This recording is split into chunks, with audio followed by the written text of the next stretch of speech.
disability benefits. So our goal here is we advocate for Americans who cannot work by empowering them with information to get, keep, and maximize the disability benefits needed to improve their lives. And one of the common misconceptions and challenges are that applicants have includes the belief that all applications are initially denied and not understanding what to prove.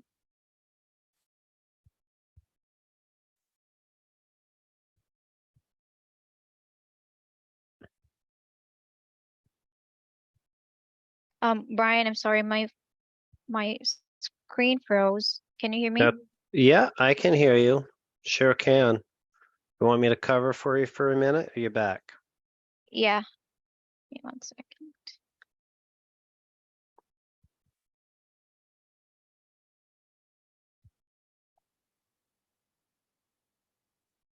Okay.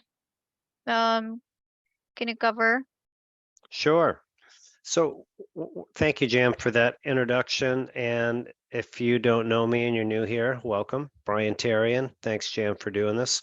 Our objective today is to teach you what to say in like a short, concise statement, so that you can communicate that you qualify for disability.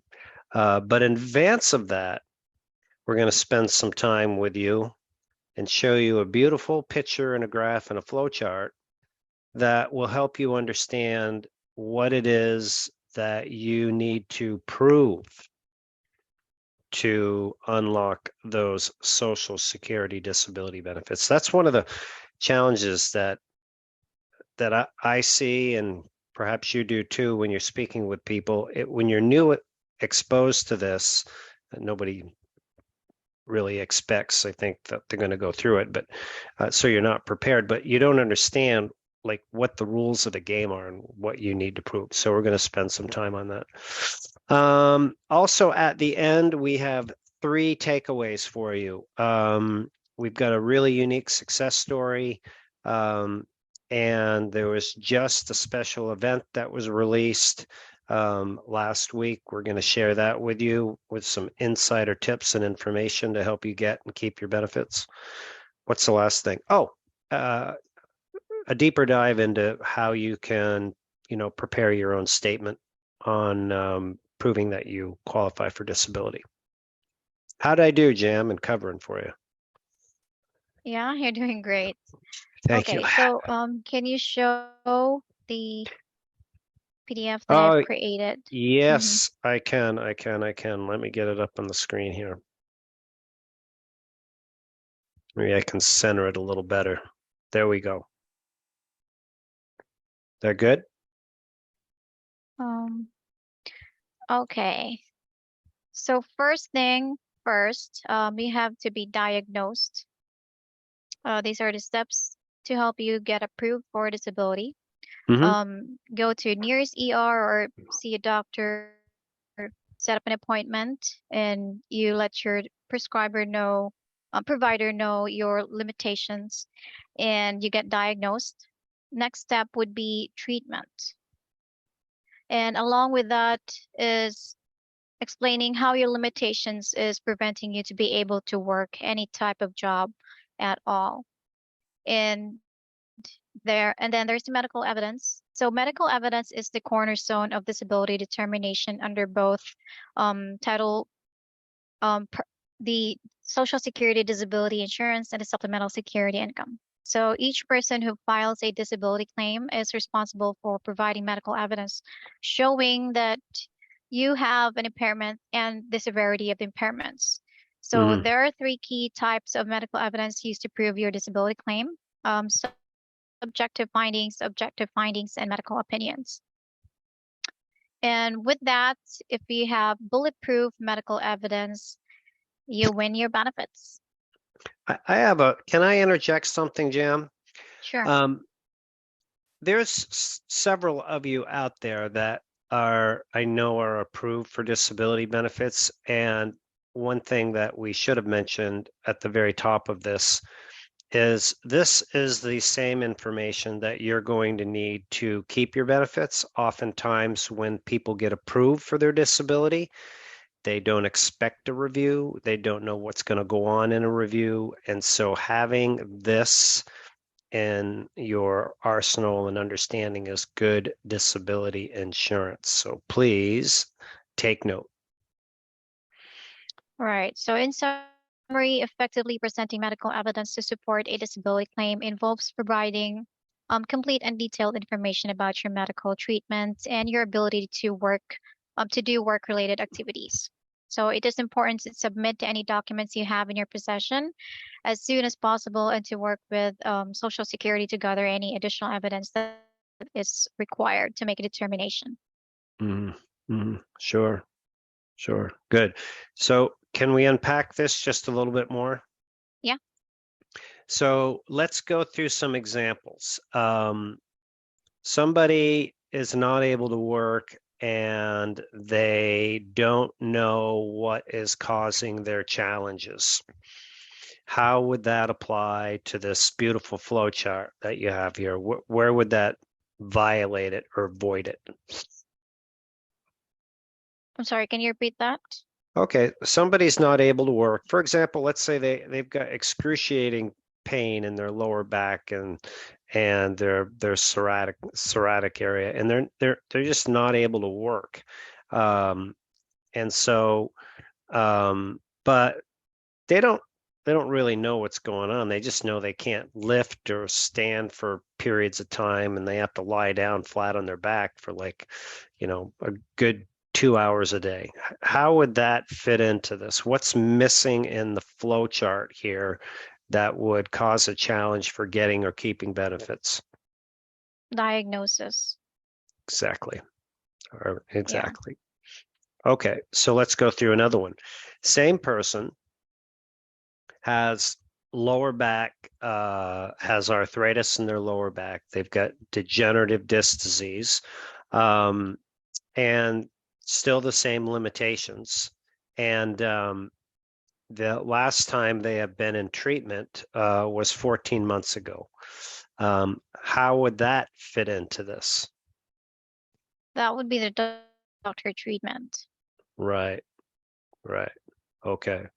So I hope those of you that are out there and listening understand that you need to connect all of these boxes here to Mm-hmm. get to the approval or keep your benefits in the bottom left. Yeah, good.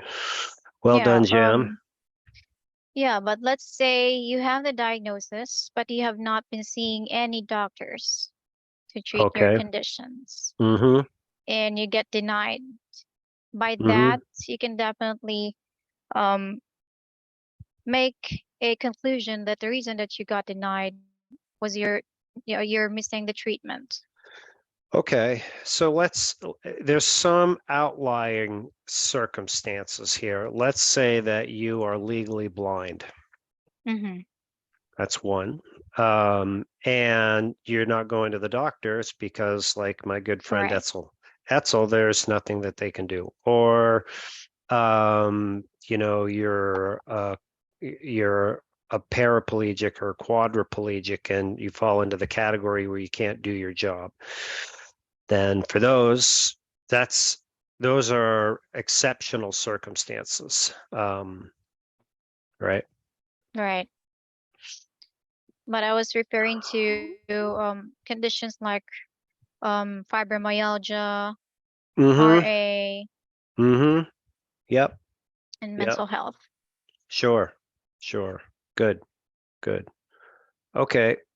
Just a heads up for those of you out there, we're going to do some customized like statement work towards the end. So wherever you're listening to this, you can participate in the chat.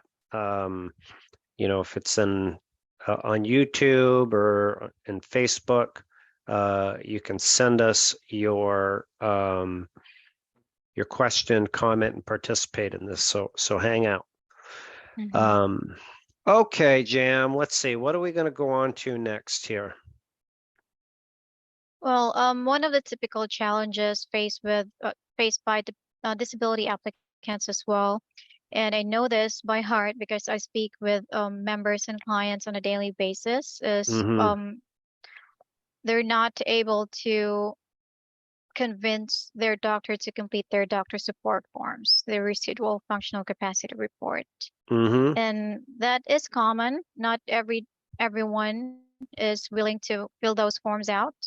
And Mm-hmm. what we advise mostly is keeping a journal and um, summarize your limitations on a daily basis. And when you go see your doctor, you can just include that and ask your doctor to have it on on their medical notes, so that when Mm-hmm. Social Security requests for the medical records, it will show on their file.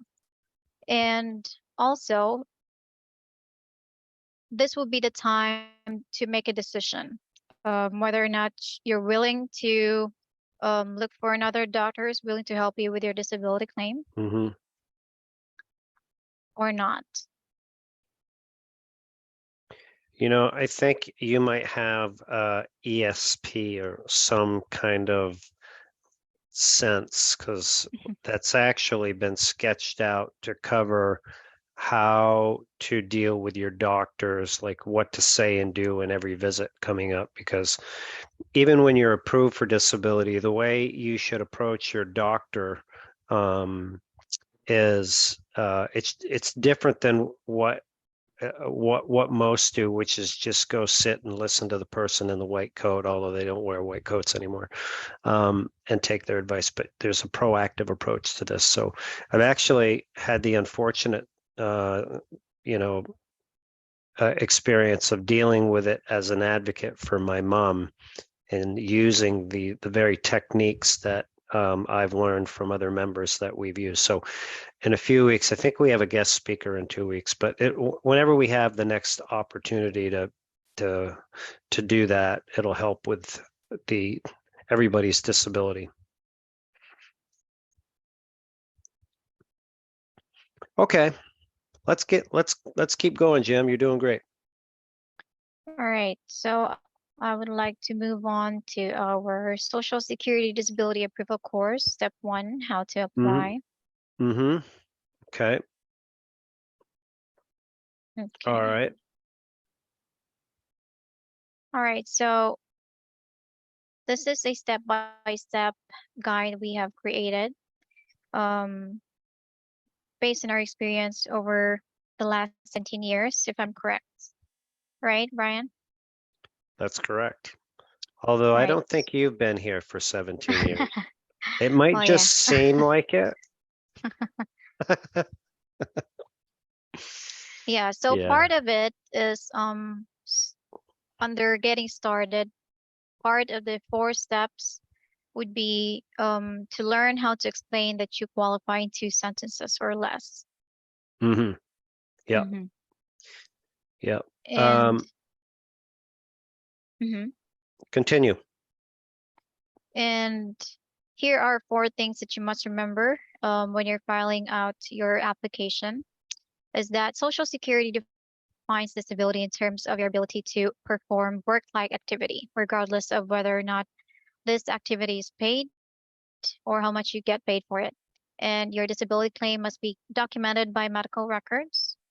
Like I mentioned, Social Security does not provide benefits for disabilities that last less than 1 year.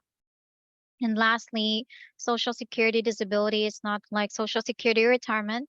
In a retirement case, Social Security should contact you on around the age of 65.5 years to tell you about your retirement benefits. So to receive disability benefits, you must qualify for Social Security by meeting all the criteria above, all the criteria that I've mentioned, those 4 things. Mm-hmm. Good. Mm-hmm. Good. So for those of you that are listening out there, if you want to start like crafting your statement and putting it in the chat, like your statement as to why you believe you qualify or have qualified for disability benefits, And then we will start to kind of unpack those and say, yeah, they're in line, or no, they're not. Now, Jam, the one thing I'm not able to see is in Philip's Facebook group, I'm not able to see the stream in there. So I don't know if I'm doing something wrong because I haven't done it before. But if you have the opportunity to jump in there and see if there's any comments.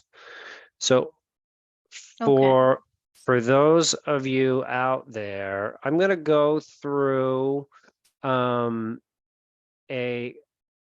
a statement, like a 2-sentence statement example. And a few weeks ago, I think it was maybe 4, we did a segment on how to use AI, artificial intelligence, to create your statement or to create a full-blown legal brief, and we'll give you access to the replay of that at the end. But what I'm going to go through with you, and I'll kind of isolate it so you get the vibe here better on the screen, is the premise of this statement. Now, I'm going to look and see if there's any examples I can use that are not correct in chat. Surgery. I don't see any, but here's what people will commonly say when you ask them why they can't work or they qualify. And Jim, you correct me if I'm wrong. Somebody would say, I have degenerative disc disease. I have a torn rotator cuff. I have arthritis in my lower back. I just hurt and I can't work. So statement like that is unfortunate, but in the Social Security world, that statement is not going to help you get approved. And the reason for that is you're communicating your conditions. And the premise of an approval is going back to Jam's flow chart here, is that you have a diagnosis. So you just talked about the conditions, which is part of it. But what you didn't, or what I didn't use in that example, was the limitations. So to really create a 2-sentence statement is it should be something that says, I am not able to work because I have degenerative disc disease and arthritis, and I'm not able to sit, stand for more than 15 minutes at a time, and I need to lie flat on my back for at least an hour twice a day. It's a little bit more than 2 sentences, but what you've communicated is you have the conditions and you have the limitations. Now, the example that we went through with in the YouTube Live prior event was to add a bit more to it. And I'm going to read this statement that's up on the screen. And you can fill this in. It says, I'm not able to do my job, whatever it was. Let's say it was a plumber, since January 10th, because I have degenerative disc disease, arthritis, despite being treated by 5 doctors in pain management. I'm not able to sit or stand for more than 15 minutes, and I need to lie flat on my back for at least an hour 3 times a day. A statement like that. So those are the statements. So if you're going through the approval process, craft your statement, especially if you're approved. When you get your continuing disability review, depending on which form it is, having this locked and loaded is going to be helpful. It will also be helpful for you when you are communicating with your doctors. Just a brief version, when you go into your doctor's visit, you want to bring supporting information in each visit, and having a statement like this with specific limitations will help you out. Okay. Jam, anything to add to that? None. None? All right. I either confused you or I did a good job. You did a good job. All right. So let's take some questions now. And when we get towards the end and wrap up, there's going to be 3 things that we'll leave you with. One is a very unique success story. and then access to a special event that we had here at the Disability Digest, the replay of it, and then the replay of the AI, artificial intelligence live that we did that will give you more detailed information about how to craft your statement. Okay, so let's take some questions at this point, Jam. Were you able to find the chat in Philip's group? No, Okay, unfortunately. Mhm. all right. And it's causing my internet. It's causing it to wig out. Okay, so Yeah. then if you could just focus on YouTube, and if somebody is listening out there and you're not able to get your question, then you can submit it to support at the Disability Digest or wander over to YouTube. There's a link all over the place, and join us there. Okay. All right. Let's take some questions. All right. I have problem. It's taking longer than expected. All right, I can start if you like. Yeah. Is the very first review going to be on paper or in person, or does it depend on the case? The very first review is paper. It's either a short form or a long form. And there's two ways that you can learn about more about this is if you search the YouTube channel for the keyword CDR, like continuing disability review, you'll find that there's four of a 10-part disability benefit protection course that you can get access to. If you're a member of the Disability Digest, which we'll go through that at the end, then you can get access to all 10 that will teach you how to prepare and survive your review. All right.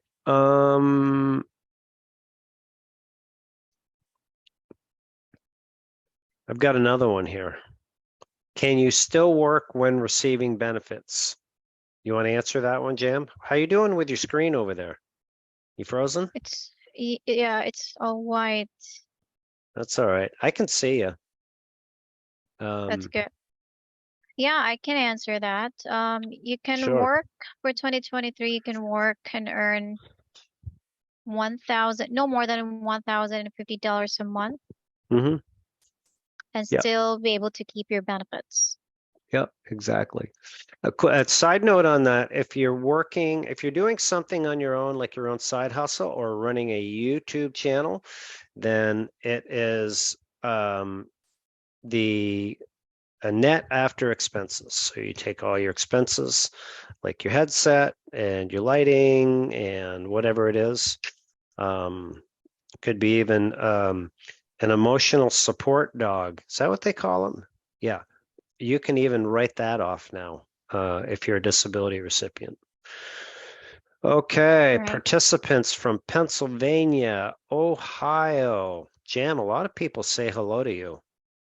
Got your own Yes. fan group going out here. All right, I can see the chat room now. Okay. Okay. All right, here's one. If you can work full time, you aren't qualified for disability. But if the disability causes interruptions in work where you can't be reliable, you do. But work gives them to excuse to take it away. That's an interesting statement. I guess I'll call it a statement. I don't have a question in there. Mm-hmm.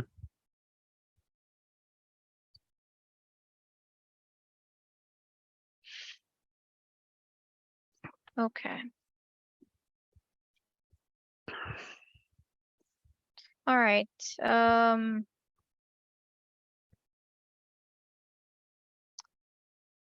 Let's see. I've been doing both, but I refuse surgery but continuing treatment. Botched shoulder surgery and now need a shoulder replacement. In therapy for anxiety and depression. Okay. Statement. statement. I will say this though, if there is a surgery, procedure, medication, or like pain management or something that is not working for you or you don't want to do, to be Mm-hmm. compliant to get approved and keep your benefits is to make sure that you have a written statement in your medical records as to why that is other than the fact that I just don't want to do it. And that could be something like this. Let's say I just had this conversation with somebody yesterday, 2 days ago. Doctor wanted to have surgery for like a disc replacement in the back. And so the member didn't want to do it. So my suggested course of action was research the probability of improvement and then communicate a message to the doctor, something like this. Say, listen, if I do this surgery, there's might be a 5% improvement in my pain level and mobility. That's what it says. So because of that reason and the high risk associated with it, I'm choosing not to do it. Please put that in my medical records. Or medication. It could be that the medication causes side effects, which they commonly do, or a small percentage of improvement. All right.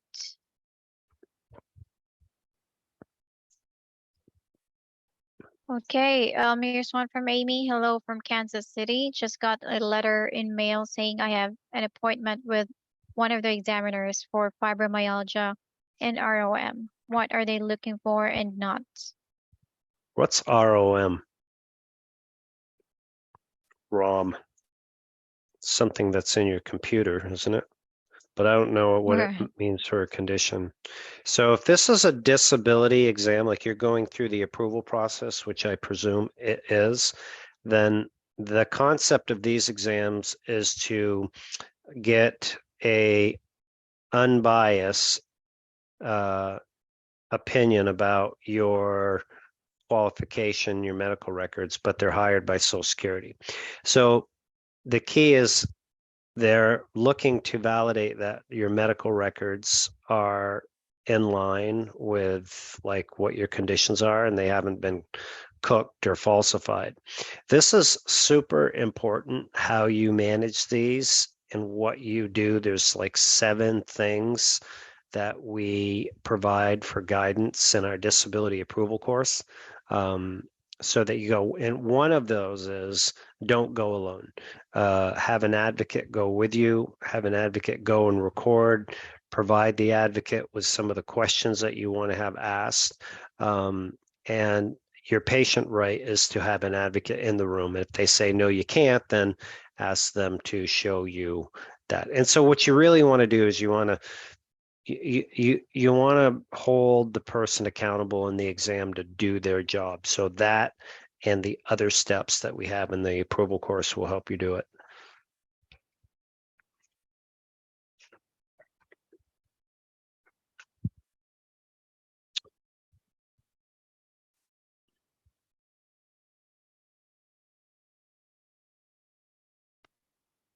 How are we doing, Jim? Um,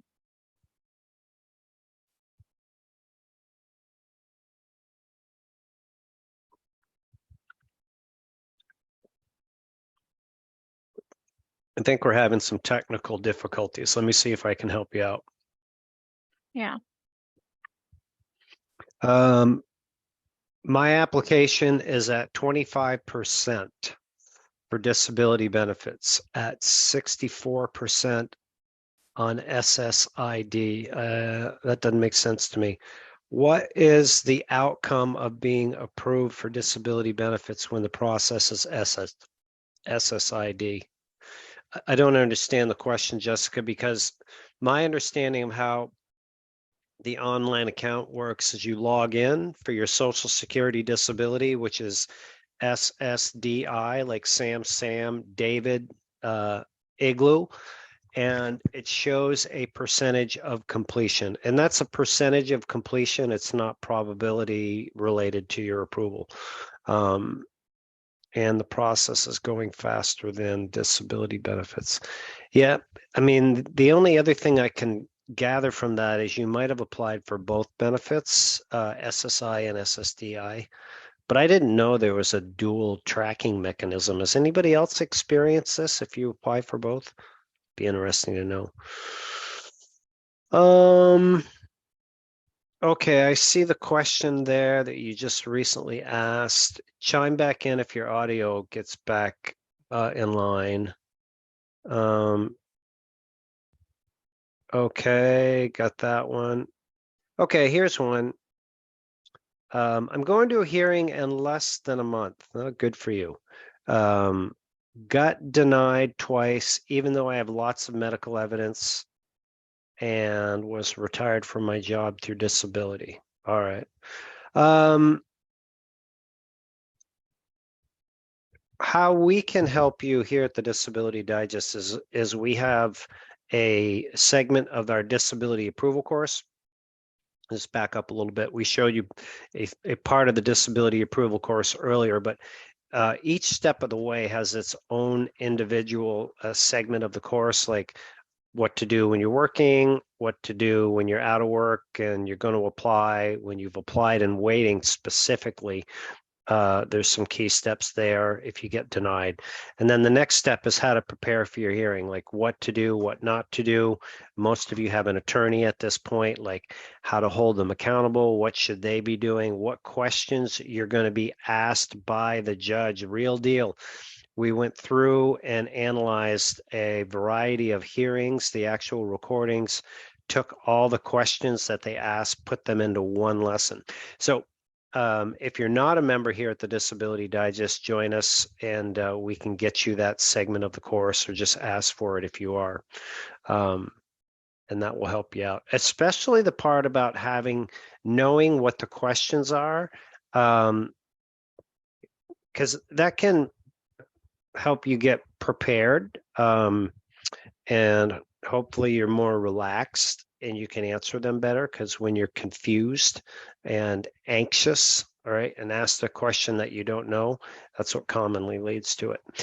Okay. All right. I'm able to see now. Okay, Jim. Good. Thank All right. gosh. Thank God.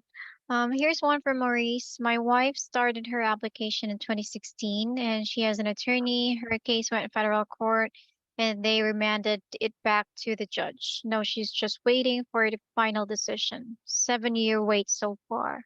Well, Wow. I'm in hopes of an approval and a pile of back benefits. Yeah, I don't. Yeah, I don't see any other angles. You've got to win this case because it's likely if she hasn't worked since 2016, she's not insured to Mhm. file a new. Yeah. All right.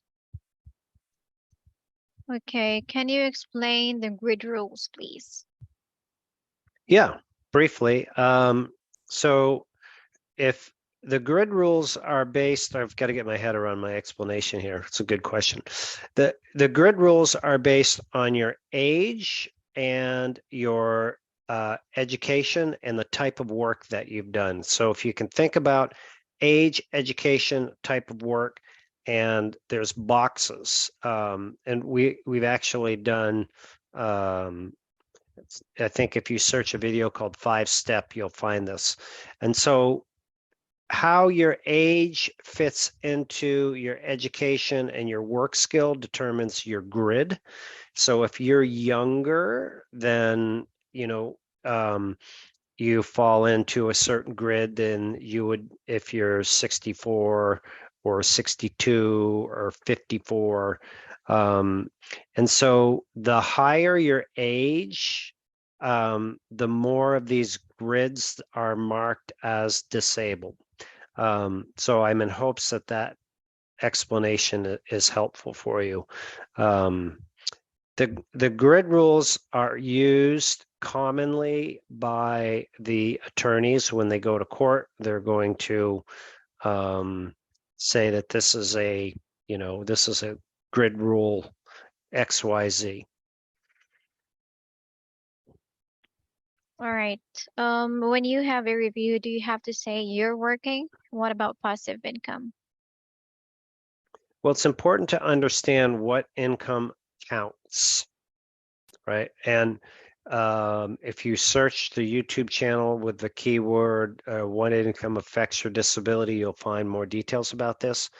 But Mhm. if you have passive income from like property rentals or insurance or a YouTube channel that has advertising, or you're an author, then that income doesn't count. Regardless whether you work or not, that streams just keeps flowing in. So my take with everybody is understand the differences in income and how it works. So passive versus like if you're actually going somewhere and getting paid like $17 an hour and you're working like 3 hours a day, that's different than passive. That income is going to count. Right. I have both mental and physical impairments, and I have a Social Security doctor appointment. How can I best prepare to explain my situation when I have a hard time with memory? Bring an advocate, write it down. Two things. Use the tips that we provided you in this, and I'm also going to um, put some links in here at the end in the YouTube chat that you can listen to the prior live event. But don't rely on um, your communication. Have it prepared, locked and loaded. All right. Does SSDI back payment get deposited at any time or of the day or night or only business hours? Boy, I've never been asked that. So Right. I'll share this experience because we get paid for as a disability representative, we get paid the same way from the Federal Reserve. It's just a direct deposit, and they show up in the morning, like first thing in the morning. And if they're not there in the morning, then it won't be until the next day. So um, that's the best I can answer it for you. I will also say this, oftentimes, you get your back payment before you get notified of your award, even at the initial level. So, Mm-hmm. yeah. Shout out to the 300 viewers that are out there. Thank you for joining us today for our YouTube live session. All right. My application is at 25% for disability benefits and 64% on SSDI. I think you've covered this I earlier. did. I did. Mm-hmm. Okay. I'm 100% permanent and total disability vet, but been denied Social Security disability. I'm waiting for my hearing, but in the meantime, what do I do? Great. I'm going to share with you at the end a success story from Sherman, who is he's a young veteran that had a similar experience. But for veterans, there's some things at 100%, even if you're 100% P&T, that you encourage you to be aware of and overcome. One is the medical records from the VA are difficult to understand, like versus civilian. And sometimes there's so many pages of them that it's just for Social Security and their staffing to go through. So unless somebody really clearly communicates your situation, like if you're doing this on your own, I don't expect you have the skill set to do it. Or if you're somebody who has experience as like a disability representative, they could and should do it. So that will help. But that is a challenge. The other challenge is most veterans, especially combat veterans, they don't communicate their limitations as like a civilian would. I mean, they might have a civilian might have a pain level of 9, but a veteran might go in there and say, I feel pretty good today. I'm a 4, because you just taught to do that and play hurt. So and that reflects in your medical records. Social Security sees all these conditions, but they don't see any correlating limitations. Those are a few things that you have to overcome. All right. I just recently moved to a different state while my disability is pending. Will it be most likely that I will have to see their doctors in the new state, or will most of my information carry over? Well, if you haven't gone for an exam yet, like at the initial application stage, and you have moved to a new state, then they'll move your application over, but they'll pick it up at the same point. There's steps along the way that the new office will pick up. So I hope you didn't move to Texas or Florida, because those states have the longest wait. So that would mean that you're moving from a state with a shorter wait to a state with a longer wait. All right. Nick, from Nick, VA 100% PNT and SSDI approved. I dropped off the letter to stop the medical premium. Is there anything else I should do? When you say Uh, premium, that the is Medicare? Medicare premium. So I know there's been an individual that has been posting on our YouTube channel what I believe to be some dangerously inaccurate information, which is that if you're a veteran, even if you have full-on TRICARE or you're using the VA, that is not considered to be credible coverage for Medicare Part A and B. It is for Part D, for prescription.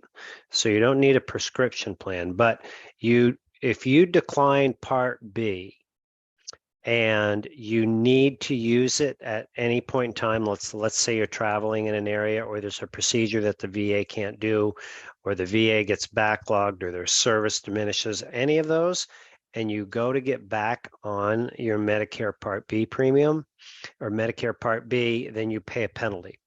So what the strategy I propose to people that are in this situation is look for a Medicare Part C plan that will allow you to keep your A and B.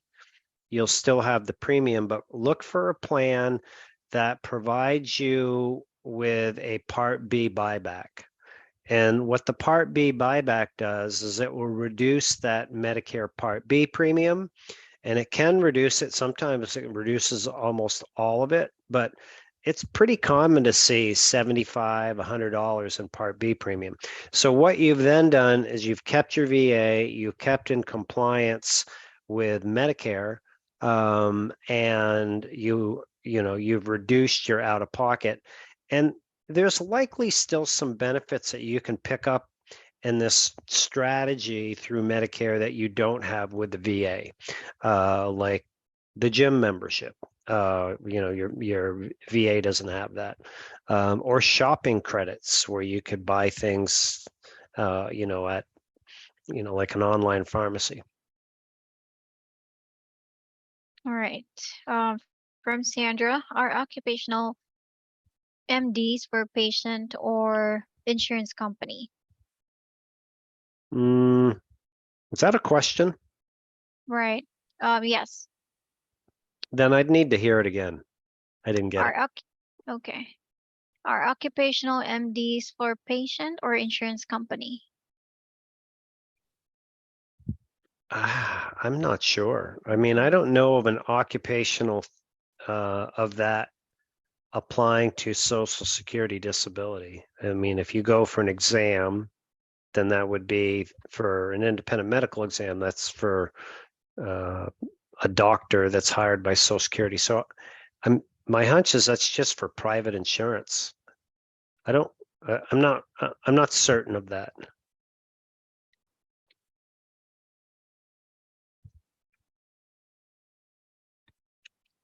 Okay. From Lisa, I have an attorney, but I have never spoken to that person, only a case manager, which changed without my knowledge. I just received a functional report. Should I get a new attorney? No help.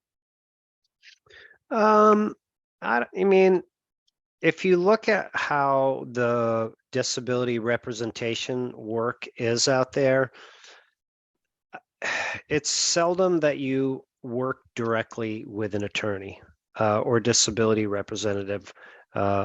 Oftentimes they have staff that are very competent. They've been doing this for years, and they can do that. Now, if you do want to meet with the attorney, then you can certainly request that. But also keep this in mind. If there is a staff in place, like an attorney has a staff and they've been there for, 4 or 5 years and they've been doing this work day in and day out, then the attorney typically is working on a case when it goes to court.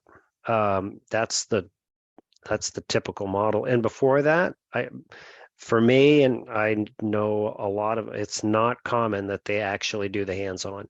So I wouldn't throw the baby out with the bathwater type thing. I would, if their results are good and their process is good, then I would do your best to hang in there. Yep. All right. Here's one from Crypto. Yes, I've applied for both. So there are dual checker. I was approved for both SSI, but then a few days later, it's saying only approved for SSDI and SSI. This is quite confusing for me. Here's what could happen. If, let's say you get approved for SSI, and that's on a need base. So you're going through the approval process and you have low need that qualifies you for SSI. But when you get approved for SSDI and you have a check of over $1,500, then that's going to put you over the resource threshold to qualify for both. That could be what happened. Okay. From James, 60-year-old male lumbar stenosis, arthritis in back, severe emphysema, filling out questions now on forms. How do you feel about being approved? Well, I only have 12th grade education. Yep, I'm going to reflect back to the theme of our presentation. What you communicated is not in line with allowing you to communicate that you're approved, or to allow me to understand if you qualify. Because as we go to and look at Jam's example, you communicated your conditions. There wasn't anything about, your limitations. Yeah. So I don't know. But if you'd like help from us here at the Disability Digest, encourage you to join. You can even talk to somebody that can help you understand, the probability of you getting approved. That can put you into the disability approval course. And if you don't want to use the course or do it on your own, then you can have a discussion about partnering with us or somebody else to do it for you. All right. Here's from Janelle. I was just called and was told that I would be getting an appointment for a mental examination by a doctor. Anything that you can help me about this exam? Yes, so the same strategy applies to the others that had exam questions in here. And in our approval course that we have all of the 7 things that you do. But I previously had mentioned that you don't want to go alone. And you want to have the questions, or your advocate that goes with you take really good notes or record it. So that you hold them accountable for doing their job, and then follow the other tips that we provide. You can also search YouTube for, I'd use the keyword exam. I believe you'll come up with information that will help you as well. Yeah, can I say something about that, or just personal recommendation regarding medical examination?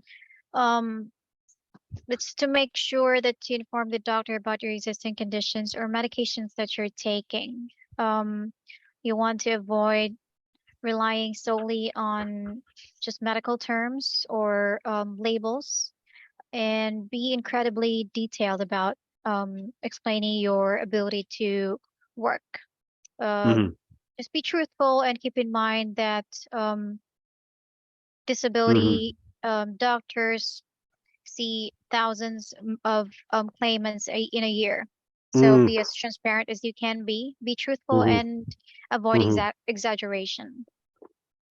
Yeah, you really brought up a good point there about everybody in this whole audience that's out there. Mhm. We're in a time in the disability world where there is the highest amount of activity, is 1.4 million cases in the system. And Social Security is just working on rebounding from their lowest staffing level, but the staffing that they brought on is a lot of them is new. So the key thing that Jam pointed out is making yourself stand out. And being here today certainly is, we hope, will give you some of the tools to do that. Right. Okay.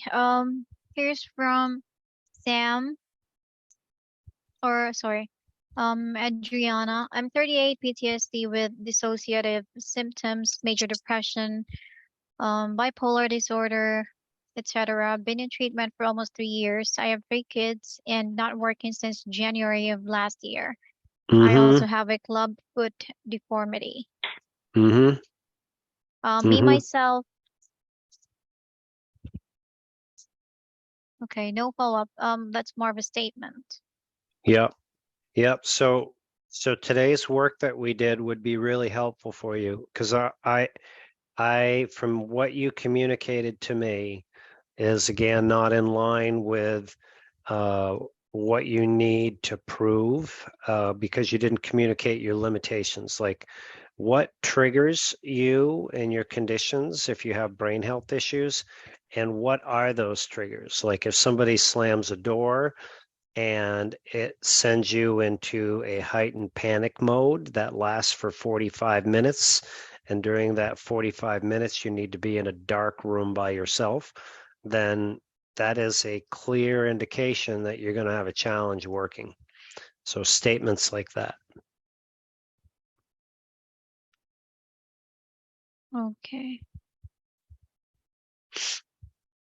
Is it okay to overshare on writing an additional essay to attach to my adult reports by going into details on how I am limited in my everyday activities like hygiene and taking care of my kids? Follow up. Right, right. In our disability approval course, there's an interview um, with Carl Osterhout, who is an Mhm. industry veteran. And the short answer to that, for what you will learn, would be no. Okay. Initial application mental health at step 3, 53%. The approval process. DDS said it will get a letter for CE exam. I'm nervous. Really feel like this is a setup for failure. It's part of the process. Yeah, Mhm. yeah. Um, Same person, follow-up question. Do children get AUX benefits from SSDI, or does there have to be a minimum primary SSDI amount of $1,000? No, your children under 18 will get a Social Security disability check based on your check amount up to the family maximum of 150%.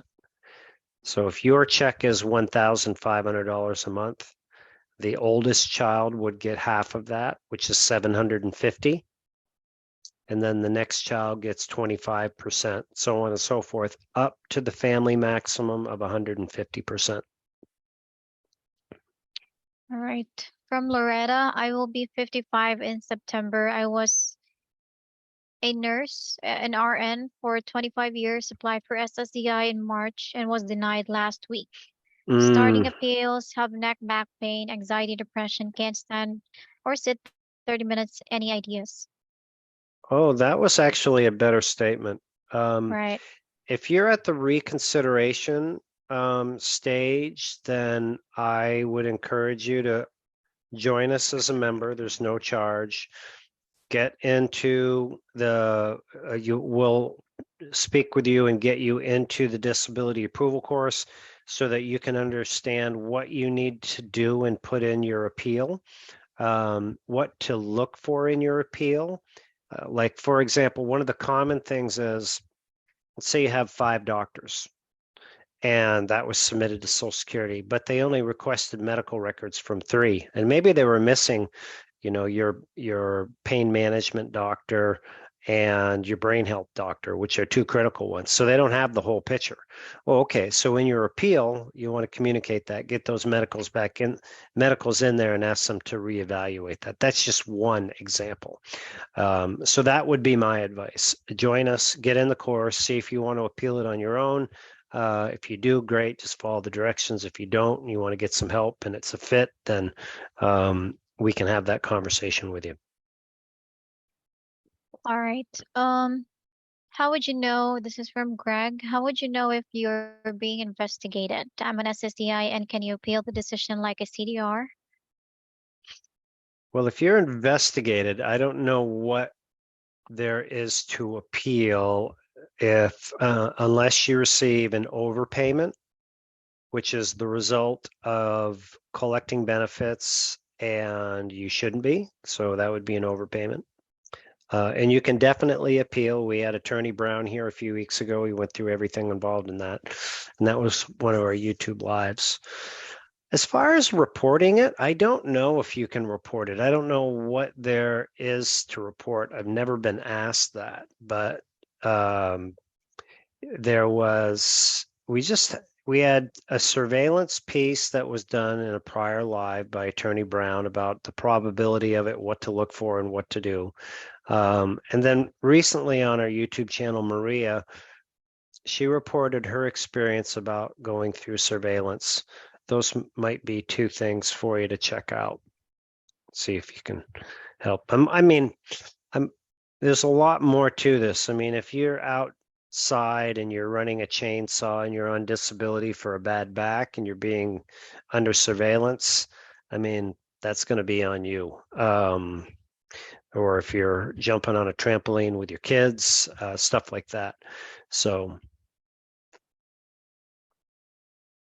Okay. Moving on from Sam, if you have issues prior to your onset date that you could not work full time, only part time until your last day worked, how likely is it that Social Security moves your onset date? Oh, if you can prove it for sure, and there's great Mhm. things you can do, like get a statement from your supervisor or coworkers about your work quality and the time of work diminishing, about the reasonable accommodations. You might have been working 30 hours a week, but you might have been getting accommodations that could justify that to be 10 hours a week because you came in late, you left early, you took naps at lunch, you had a special chair, your workflow was changed. There's a lot of things that can be done. And if that's the case, should be done because it's going to allow you to, pick up some extra money. Right. Okay. From Belinda, I'm 48 years old. I sprained my foot, and 13 days ago, I can't walk. I haven't been to a doctor because I don't have insurance. I wasn't working right now, and I can apply for disability. Well, you could, but the qualification for disability is you need to have a condition that's going to last longer than 12 months or result in death. And of course, prevent you from being able to do any job if you're under 50 and possibly your type of work if you're over 50. So something like a sprained ankle or, even some strokes that people recover from, those don't get approved for disability because they don't meet that criteria. That'd be more like a short-term disability from work or your short-term disability policy privately if you have one. Right. From Adriana, is it okay to overshare in writing an additional? This sounds familiar. Yeah, I think we covered this. Mm-hmm. Okay. Mm. Jim, we'll Mhm. take one more question after this, but I'm looking at the time and where I need to be next. So we do need to wrap up. And I Right. want to make sure I get everybody those 3 resources that I mentioned. So hang on, folks. All right.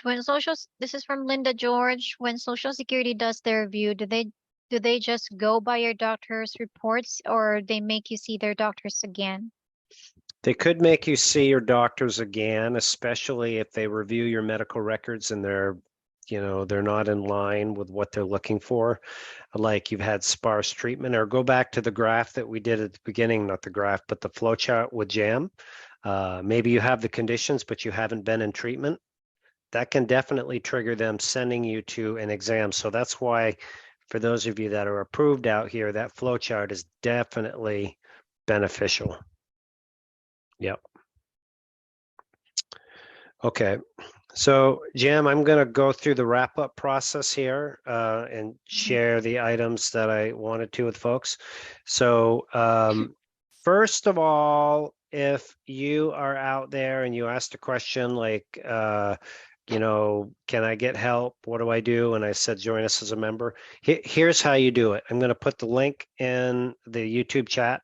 You go to the disabilitydigest.com. It's a link that's up on the screen here. You click on a green button and you complete your profile.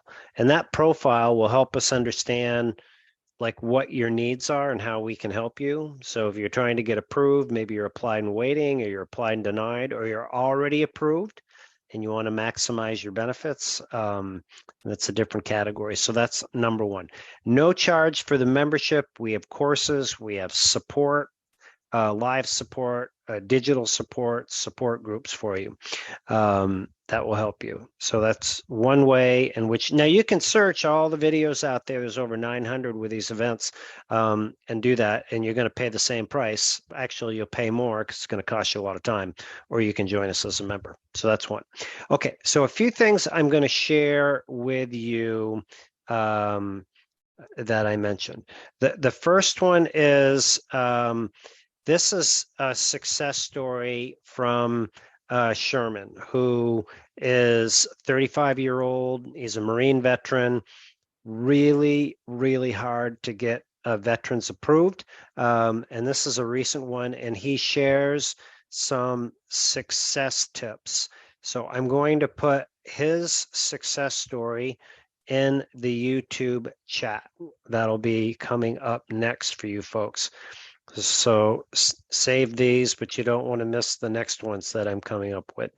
Okay, next thing that I want to share with you is we had a YouTube live event a few weeks ago that showed you how to craft your communication to Social Security, like the 2-sentence or less, or a full-on legal brief.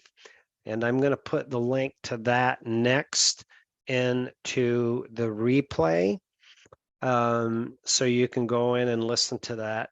Using artificial intelligence, the free tools, is an absolute game changer for communicating. So even if you're low techie, there's no charge. You can go out and take your time to learn it.